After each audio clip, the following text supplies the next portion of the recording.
Bonsoir, soyez les bienvenus dans une nouvelle vidéo. Comme vous allez le constater, j'ai décidé de m'intéresser aux légendes de différents pays. Il y aura une playlist pour chaque pays afin de mieux les retrouver. C'est un concept vidéo différent des hors-séries paranormales. J'espère qu'elles vous plairont, j'attends vos retours en commentaire.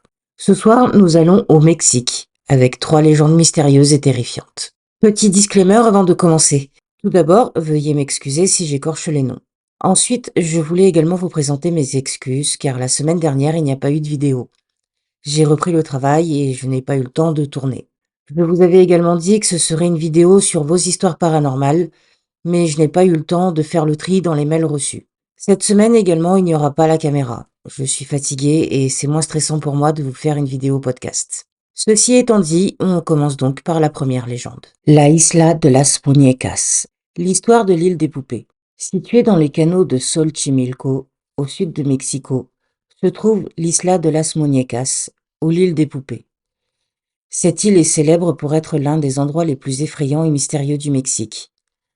La légende raconte qu'un homme nommé Julián Santana Barrena a vécu sur cette île et a commencé à l'orner de poupées dans des circonstances particulièrement troublantes. L'origine de la légende. Dans les années 1950, Julián Santana Barrera, un ermite, s'est retiré sur cette île pour y vivre seul. Un jour, il aurait trouvé le corps d'une jeune fille noyée dans l'un des canaux de l'île. Peu de temps après cette découverte macabre, il a trouvé une poupée flottant dans l'eau, qu'il a supposée appartenir à la défunte. En hommage à l'esprit de la jeune fille et pour apaiser son âme, Julián a accroché la poupée à un arbre.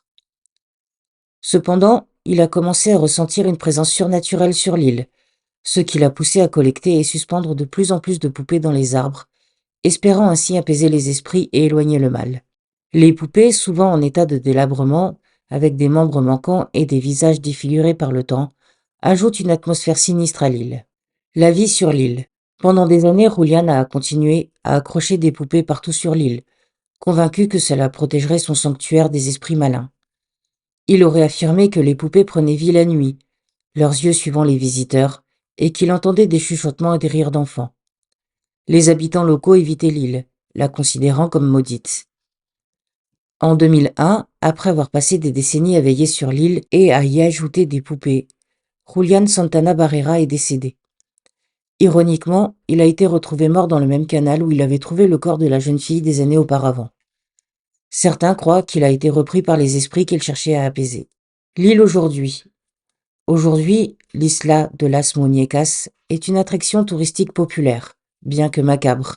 Les visiteurs viennent du monde entier pour voir cette collection unique de poupées et pour ressentir l'atmosphère étrange et parfois oppressante de l'île. Les poupées, exposées aux éléments, sont souvent couvertes de moisissures, de toiles d'araignée et de saleté, ce qui ajoute à l'aura inquiétante du lieu. Les témoignages et les expériences. De nombreux visiteurs rapportent avoir ressenti une présence étrange sur l'île. Certains affirment que les poupées bougent légèrement, que leurs yeux semblent les suivre, et qu'ils entendent des murmures ou des rires. Bien que cela puisse être le fruit de l'imagination ou de la suggestion, ces témoignages contribuent à renforcer la légende. L'impact culturel. La légende de l'Isla de las Muñecas est un témoignage fascinant du mélange entre histoire réelle et superstition dans la culture mexicaine. Elle illustre la manière dont les légendes urbaines peuvent prendre vie et persister, alimentées par les peurs et les croyances collectives. Cette île reste un lieu de fascination et de frisson, un rappel poignant de la manière dont le passé et le présent s'entrelacent dans le tissu des légendes urbaines. El Chupacabra, le suceur de chèvre. L'histoire du Chupacabra. Le Chupacabra est une créature mystérieuse et effrayante qui fait partie des légendes urbaines les plus sombres du Mexique et dans toute l'Amérique latine. Son nom, qui signifie suceur de chèvre en espagnol, vient de son attitude supposée d'attaquer et de boire le sang des animaux domestiques, principalement des chèvres. Les premières histoires du Chupacabra ont émergé dans les années 1990, bien que certains prétendent que des créatures similaires aient été signalées bien plus tôt. Les descriptions varient, mais le Chupacabra est généralement décrit comme une créature de la taille d'un petit ours, avec des épines le long de son dos, des yeux rouges brillants et des crocs acérés. Certains témoignages le décrivent comme une sorte de reptile bipède, tandis que d'autres le voient comme un animal ressemblant à un chien ou un kangourou, mais avec des caractéristiques étranges et inquiétantes. Les apparitions et les attaques. Les rapports de rencontre avec le chupacabra se multiplient surtout dans les zones rurales. Les fermiers trouvent leurs animaux morts, vidés de leur sang, avec des marques de morsure inhabituelles. Les témoignages abondent, allant de simples rumeurs aux récits détaillés de rencontres terrifiantes avec la créature. Par exemple, dans un petit village du nord du Mexique, des fermiers ont raconté avoir entendu des bruits étranges dans la nuit et avoir trouvé le lendemain matin leurs chèvres mortes, chacune ayant 2 trous dans le cou, comme si elles avaient été mordues par un prédateur inconnu. Les autorités locales n'ont jamais pu expliquer ces incidents de manière concluante, ce qui a renforcé les croyances en l'existence du chupacabra. Les explications et les théories. Les explications du phénomène chupacabra sont nombreuses et variées. Certains pensent qu'il s'agit d'une créature extraterrestre abandonnée sur Terre, tandis que d'autres y voient une expérience scientifique qui a mal tourné. Une théorie plus rationnelle suggère que les attaques attribuées au chupacabra sont en réalité l'œuvre de chiens sauvages ou de coyotes souffrant de maladies graves, comme la gale, qui leur donne une apparence étrange et déformée. Malgré ces tentatives d'explication, le mystère demeure et la légende continue de prospérer. Les médias locaux et internationaux ont largement couvert les incidents de chupacabra, ce qui a contribué à sa renommée mondiale. Des documentaires, des articles et même des films ont été produits sur ce sujet, fascinant et terrifiant des générations de spectateurs. L'impact culturel. Le chupacabra est devenu un symbole de l'inconnu et de l'inexplicable dans la culture mexicaine et latino-américaine. Les histoires de cette créature sont souvent racontées pour effrayer les enfants ou pour expliquer des événements étranges et inexpliqués. Il fait désormais partie intégrante du folklore moderne, un rappel que même à l'ère de la technologie et de la science, des mystères inexplicables continuent de captiver et d'effrayer l'imagination humaine.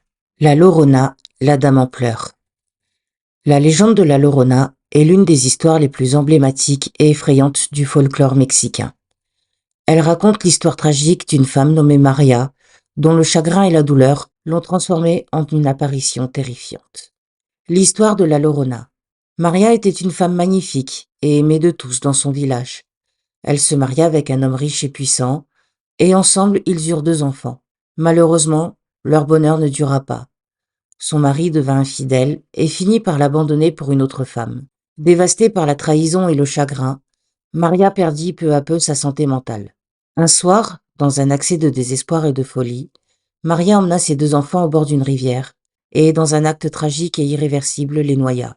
Réalisant l'horreur de son geste, elle se mit à crier et à pleurer de manière inconsolable, avant de se jeter elle-même dans la rivière, où elle se noya.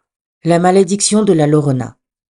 Selon la légende, à cause de son crime atroce, Maria fut condamnée à errer éternellement sur terre en tant qu'esprit, à la recherche de ses enfants perdus. La Llorona, ou la femme qui pleure, est souvent vue près des cours d'eau, vêtue de blanc, ses pleurs déchirants résonnant dans la nuit.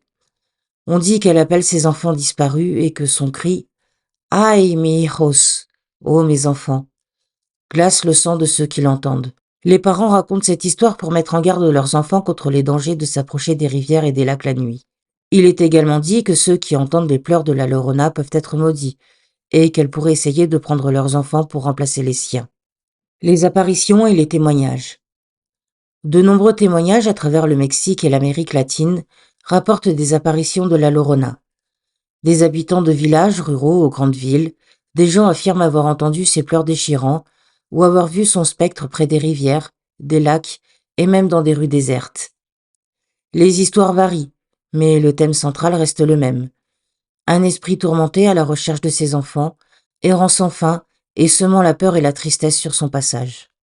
La légende de la Llorona continue de hanter les esprits et d'inspirer de nombreuses œuvres de littérature, de cinéma et d'art, perpétuant ainsi la mémoire de cette dame en pleurs, symbole éternel du chagrin et de la tragédie. Voilà, j'espère que ces histoires vous ont plu. N'hésitez pas à liker et à partager la vidéo.